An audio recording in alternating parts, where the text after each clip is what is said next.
Okay, we're still on the Sermon on the Mount.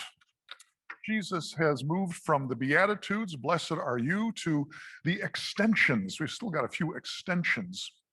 You call it the extension because it's not that Jesus abolishes the law, he extends it. He said that. He said, I've not come to abolish the law and the prophets. I've come to fulfill them, to make them perfect and whole. If you remember, Jesus was accused by the Jewish leaders of wanting to abolish the law, the Torah. And that's the very heart of Israel's faith. He healed on the Sabbath. Oh, you never do that. He's a radical. His disciples ate on the Sabbath. You can't do that. Oh no, says Jesus. On the contrary, I'm going to the heart of the law. I'm going to God's intention for his people in the law. And as a matter of fact, I'm going to make this law so binding on you that you will squirm. So you have heard it said, but I say to you, right? You can participate. We can all listen. You have heard it said, but I say to you, do not murder. What does he say? Don't be angry. Don't be angry. Don't name call. Don't call somebody a racha, a fool. Do not commit adultery. Okay, that's all right. I've never committed adultery. I've not. No, sir. Not me. Do not lust, he says. I'll have to think about that one. Do not divorce, he says. But I've got a whole list of things that can get me around that. I've got all these little exceptions in the law. I've been looking. So if I want to divorce, I can do anything I want. He says, no, only in cases of adultery may you divorce. Do not make false oaths. Okay, I can make an oath, but I also know ways to get in and out of this oath business. Okay, I'm pretty good at that. He says, just yes or no, skip the oaths. Well, that takes us up to verse 38 of Matthew 5 on retaliation. Now, I know you don't leave this place and spend the rest of the week thinking about what we've discussed here, but have you had any thoughts about what Jesus is doing by extending the law? Any thoughts? How does it make you feel? Makes me uncomfortable because I'm slick enough to figure out how to get around any law. I think I can do it, okay? But Jesus is saying, no, you can't. A law is there for the purpose. God gives law as a gift. Remember the little bit of honey on the scroll, the Torah, and you lick it, and ooh, it's sweet. He says, yes, because it's for you and it's for your good. So why would you want to get around anything that is for your good? I'm just extending it for you. Okay, verse 38, retaliation. You have heard it said, but I say to you. Would somebody like, Margaret, you're our designated reader. Hello. I will try it this way. Okay. Let me know if you can't hear what I'm saying. You have heard that it was said, an eye for an eye and a tooth for a tooth. But I say to you, do not resist the one who is evil. But if anyone slaps you on the right cheek, turn to him the other also. And if anyone would sue you and take your tunic, let him have your cloak as well. And if anyone forces you to go 1 mile, go with him 2 miles. Give to the one who begs from you, and do not refuse the one who would borrow from you. Okay, let's go back to that term, an eye for an eye. We'll add tooth for a tooth too. How do you react to Jesus' commandment to turn the other cheek? Turn the other cheek. How does that strike you? No pun, no pun intended. How does it strike you? Okay. Hard to do, okay? Why in the world would Jesus lay this out before us? Well, 3 passages we get from the law, the Old Testament, about compensation for bodily damage. It was assumed in ancient cultures, not just Israel, but many different ancient cultures, that if something was taken from you, the just thing, the fair thing, would be to take exactly what you lost from this other person. Eye for an eye, tooth for a tooth. But there were those who would see something taken from me as an opportunity to take more from you. Let's look at Exodus 21, 23 to 25.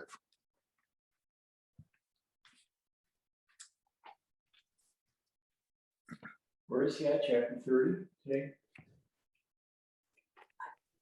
21, 21, 23 to 25. 23 to 25. But if there is harm, then you shall pay life for life, eye for eye, tooth for tooth, hand for hand, foot for foot, burn for burn, wound for wound, stripe for stripe. Okay. Leviticus 24. Actually, I have that, Margaret. I can read that. Good. If 19 to 20, if anyone injures his neighbor as he has done it, it shall be done to him. Injury for injury, fracture for fracture, eye for eye, tooth for tooth. Whatever injury he has given a person shall be given to him. Nice and fair, isn't it? So when we say eye for eye, tooth for tooth, we're really talking about limiting the recompense, limiting the damage that you can do to another person. It's actually a sentence of grace. I don't want to take more from you than you've taken from me. Deuteronomy 19:21.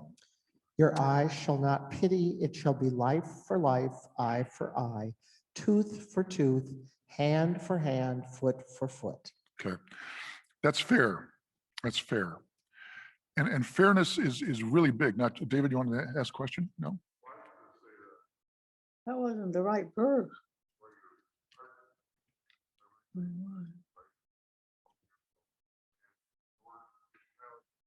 Oh, I guess so. Sure. Okay.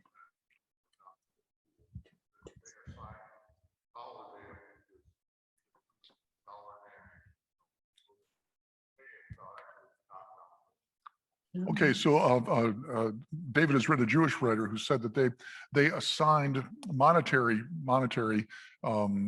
damages to eye for eye, tooth for tooth. So it didn't mean that if somebody knocked out your tooth, you could come around and knock out their tooth too. But it's all about fairness, and fairness is a big thing to children growing up, isn't it? What's fair? How come? You know, my sister always got a bigger scoop of ice cream than I did. Did you notice that? Your sister? And a bigger piece of pie, we'd go over to Aunt Mary's. Aunt Mary always liked her more than she liked me. And so I was always, looking at that, I need to have a bigger piece of pie, huh? Okay. I study hard for a test. The guy next to me doesn't study at all. He comes in with an A, I get a C. And what do you say? It isn't fair. It isn't fair. Other instances of fairness, maybe from your growing up, come to mind. How does fairness play into your life?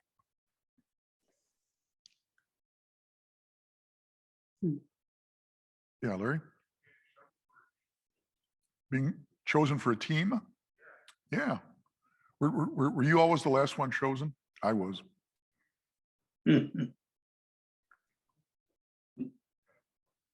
Okay. Yeah, Larry says being chosen for a team. I know I'm as good as these guys. How come I was the last one chosen? If I ever had to hear again, oh, we'll have to take Hinchy, I think terrible. Okay, so a friend told me just last week, he can remember coming to his father being very frustrated about some inequity in his life, just as a child. And he said to his father, "It isn't fair." And his father says, "The fair is in August. Get used to it." Ooh, isn't that nice? I love it. No. Okay. Well, the whole matter of I'm injured, I've had something taken from me. Now I can take something from you. But that's not the way it is now, is it? As a matter of fact, I think it's at night when all of the lawyers' commercials come on. You've seen these things? And it is just, it's overwhelming. You were injured in a traffic accident or work injury or something, and the judge is only going to allow you $5,000. I can get you $50,000. Is that fair? Probably not. But it's all insurance. It's not really their money, you see. So it's a whole new thing. We find situations in the news when it's not eye for eye, tooth for tooth anymore. Jesus goes beyond the law. He's not thinking about compensation here. In fact, eye for eye, tooth for tooth, on an economic level, on a societal level, sounds pretty good. It's very fair. Don't take any more from another than they've taken from you. Instead, he is going to the underlying feelings that happen in a dispute, confrontation. I've been offended by you. You not only took you broke into my house, you stole my wife's jewelry, and you were caught, and now I'm going to get you, because what do people say when somebody breaks in on them? I have been violated. Huh? Mhm. I've been humiliated. That's where Jesus is going. So he uses an example of the strike of humiliation. It was very common in Jesus' day. If you were really angry, if you wanted to really put someone down, you would strike them on the cheek, but it would be on the right cheek. You got to envision this, because it was a backhand. If you were right-handed, to strike someone on the right cheek meant you had to give a backhanded hit, right? And that was the strike of humiliation. How are you going to react to that? You could do two things. First thing you could do would be to take it, excuse me, and hang your head in shame. Okay, and that's what the strike of humiliation was meant to do. But you would be shamed, and shame doesn't go away easily. Now, the other thing you could do when somebody struck you is what? Clobber them, hit them back. What does that do? Accelerates, and pretty soon the two of you are on the ground and you're throwing punches. Someone might even draw out a knife. And what good does that do? What does Jesus say as an alternative? Turn the other cheek. Turn the other cheek. Notice what he's done with that. He's saying, whereas you have been humiliated with the strike, you are powerless, you're just standing there. Now you take control. You say, hit me again. Give me a good shot this time. And how does your offender take that? Does he look at you like, wait a minute, I have to do that. I've already taken my recompense with that. It throws him off guard, but it puts you in a more commanding position. Now maybe you can talk about what's going on.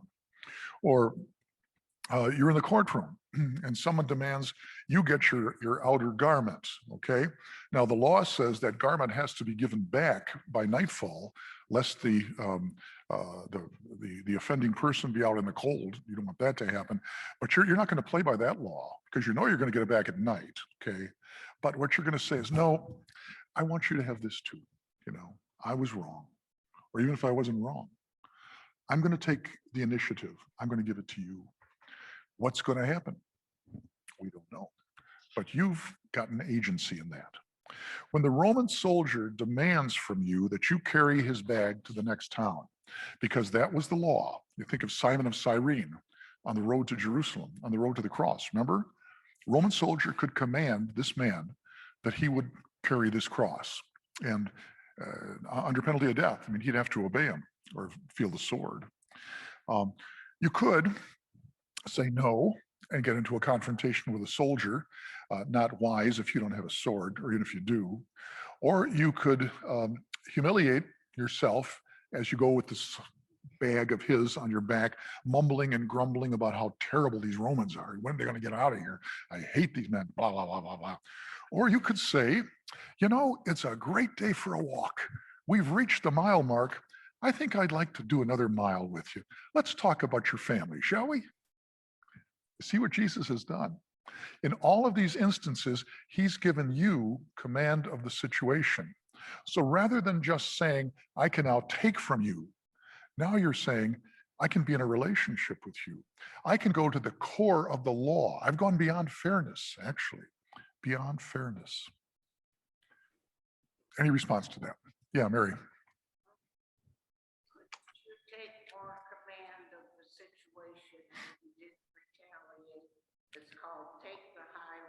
That's politicians or whatever, one is just going at it. To me, taking the high road is acting like an adult and not retaliating. Mary, that's a great way of summarizing this. I'm going to take the high road here, aren't I? Yeah. That's been kind of my motto. I wish I had known. Yeah.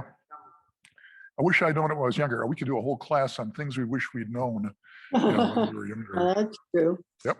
Fighting back doesn't, you could do it other ways. Oh, awful. And they're going to get what comes to them eventually. Yeah. There are some families where something happened when the sisters were teenagers or whatever, and they haven't talked to each other for 20, 30 years. I've run into that kind of situation. Or Uncle Al was at Christmas one year and he had a few too many glasses of wine, and he said something that was very, offensive. it hasn't gone away. Now, what are you going to do? Well, there's kind of a back and forth, oh, yeah, sort of thing. But finally, you take the high road. You reconcile, all right? Okay.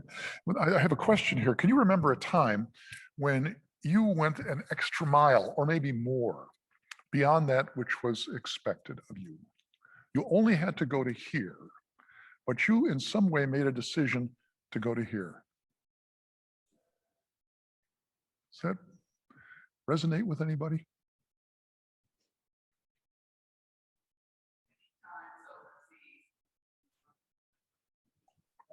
Many times, says Lou, over the years. Yeah. We certainly do it with children, don't we?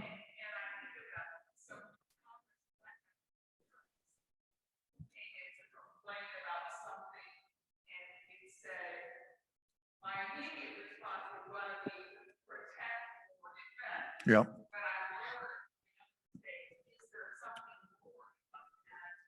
That's good. Yeah. Parents come in and say to the teacher, Teacher Lou, complaining, I've got this ought against you or the school or whatever.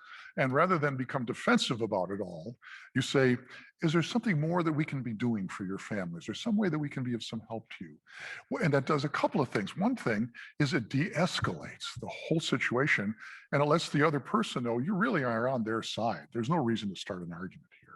We've got a common situation that we have to deal with. Jesus is being so helpful to us. Yeah.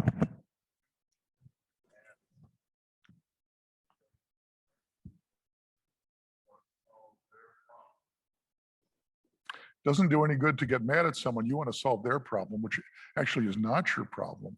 And I never thought about this. We use the term get even. I'm going to get even with you, which means I feel that I have been put down or offended.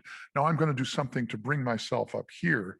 But what that does to the other person is to say, now I feel put down, so I'm going to have to get even with you. And again, it's just, it accelerates. Okay. That's retaliation, right? Love your enemies, verses 43 to 48.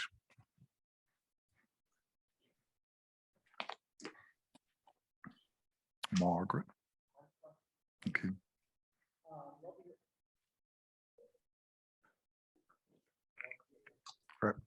All right. Matthew 5. I've got it. I just don't have a microphone. I see. Here, I got All it. right. You have heard that it was said, you shall love your neighbor and hate your enemy. But I say to you, love your enemies and pray for those who persecute you, so that you may be sons of your Father who is in heaven. For he makes his sun rise on the evil and on the good, and sends rain on the just and on the unjust. For if you love those who love you, what reward do you have? Do not even the tax collectors do the same? And if you greet only your brothers, what more are you doing than others? Do not even the Gentiles do the same? You therefore must be perfect as your heavenly Father is perfect. Be perfect. Anyone here perfect? Nope. But we'll return to that. Again, back to Torah, Leviticus 19:18. Do not seek revenge or bear a grudge against anyone among your people. Love your neighbor as yourself. Jesus is saying that.